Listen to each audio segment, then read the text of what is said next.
Hello everyone, this is doctor Mohit Tandon from doctor Tandon सेवेक्सिया। आज बात फाइबर्स की। आप सबने बहुत सुना होगा, जब भी हम खाने की बात करते हैं तो प्रोटीन, फैट्स, कार्बोहाइड्रेट्स, ज्यादातर हमारा फोकस इन चीजों पे ही रहता है। पर हम एक और इनका मेंबर है जिसे ज्यादातर भूल जाते हैं, वो है फाइबर। हमें लगता है कि फाइबर का शायद रोल सिर्फ इतना ही होगा कि वो कॉन्स्टिपेशन प्रिवेंट करता होगा, और इसे ज्यादातर लोग इसबगोल के रूप में आपने देखा होगा कि कंज्यूम करते, फाइबर सप्लीमेंट के रूप में देखा होगा। लेकिन फाइबर का रोल इनसे कहीं ज्यादा अधिक है। रिसर्च ये प्रूव करती है कि अगर आपका फाइबर इंटेक अच्छा है तो आपको पेट की बीमारियों के अलावा और भी कई बीमारियों से मुक्ति मिल सकती है, या फिर कम से कम निजात तो मिल ही सकता है। सबसे पहले हम बात करते हैं फाइबर के इंपॉर्टेंस की जीआई या पेट की हेल्थ में। ये कॉन्स्टिपेशन से प्रिवेंट करता है। डायवर्टिकुलोसिस, जो कि ज्यादातर तब होता है जब आप कॉन्स्टिपेशन से सफर कर रहे होते हैं और बैक्टीरियल इन्फेक्शन ज्यादा हो जाता है, इस बीमारी से भी आपको प्रिवेंट कर सकता है।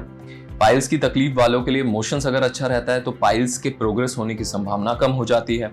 ये भी पाया गया है कि एक फाइबर से युक्त डाइट यानी कि हाई फाइबर डाइट पे गैस्ट्रिक कैंसर और कोलोन कैंसर होने के चांसेस भी कम हो जाते हैं। इसके अलावा फाइबर का इफेक्ट हार्ट पे भी पड़ता है। जो लोग मोटापे से सफर कर रहे हैं और वेट लूज करना चाहते हैं, वो लोग जब फाइबर से युक्त डाइट लेते हैं तो फाइबर की खासियत ये होती है कि वो पानी ज्यादा अब्सॉर्ब करता है और इस वजह से थोड़ा सा हैवी हो जाता है, तो आपका एपेटाइट थोड़ा सा कम हो जाता है, आप खाना थोड़ा कम खाते हैं, एंड कैलोरिक इंटेक कम होने के कारण से आपको वेट लॉस में आसानी होती है। इसको अगर आप एक्सरसाइज के साथ कंबाइन कर देते हैं तो आपके वेट लॉस अचीव करने के टारगेट्स आप जल्दी अचीव कर पाएंगे, तो आप मोटापे से लड़ पाएंगे और फिर उसके बेनिफिट्स आपको मिलेंगे।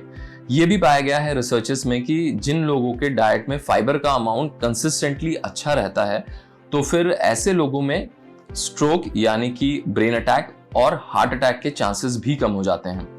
फाइबर एक नेचुरल वे है आपका कोलेस्ट्रॉल को कम करने का, एंड साथ ही साथ डायबिटिक लोगों में शुगर के फ्लक्चुएशंस और शुगर राइस को, स्पेशली खाने के बाद वाले शुगर के बढ़ने को, वो काफी हद तक कंट्रोल करता है। इसलिए फाइबर को सिर्फ रफ या रफेज ना समझे, फाइबर एक बहुत ही अहम हिस्सा है आपके डाइट का, इसलिए बिल्कुल कॉन्शियस होके फाइबर कंज्यूम करिए।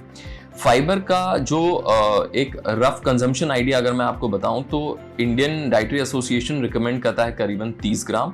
सो अगर आपके डाइट में कुछ 25 ग्राम से 40 ग्राम के करीब फाइबर रहता है तो इसे एक अच्छा फाइबर युक्त डाइट माना जाएगा।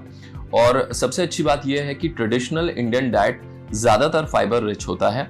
होल ग्रेन्स में आपकी इतनी सारी सब्जियों के प्रकार हैं, आप कोई भी सब्जी ले लीजिए, होल ग्रेन्स अगर आप लेते हैं, चाहे वो राइस हो, बाजरा हो या फिर आपका पल्सेस हो, इन सभी में एक एडिक्वेट अमाउंट ऑफ फाइबर होता है। इंपॉर्टेंट टिप ये है कि आप एक मिक्स डाइट लीजिए जिसमें आपके लेग्यूम्स यानी कि दाल हो, आपके होल ग्रेन्स हो, इसके साथ में सैलड हो और साथ में आपकी फाइबर या फिर रेशेदार सब्जियां हो। अगर आप इस तरह का डाइट रेगुलरली कंज्यूम करते हैं तो आप पाएंगे कि आप ना सिर्फ हेल्दी हैं बल्कि आप लंबा जी पा रहे हैं और बहुत कम बीमारियों के शिकार हो रहे हैं। Thank you.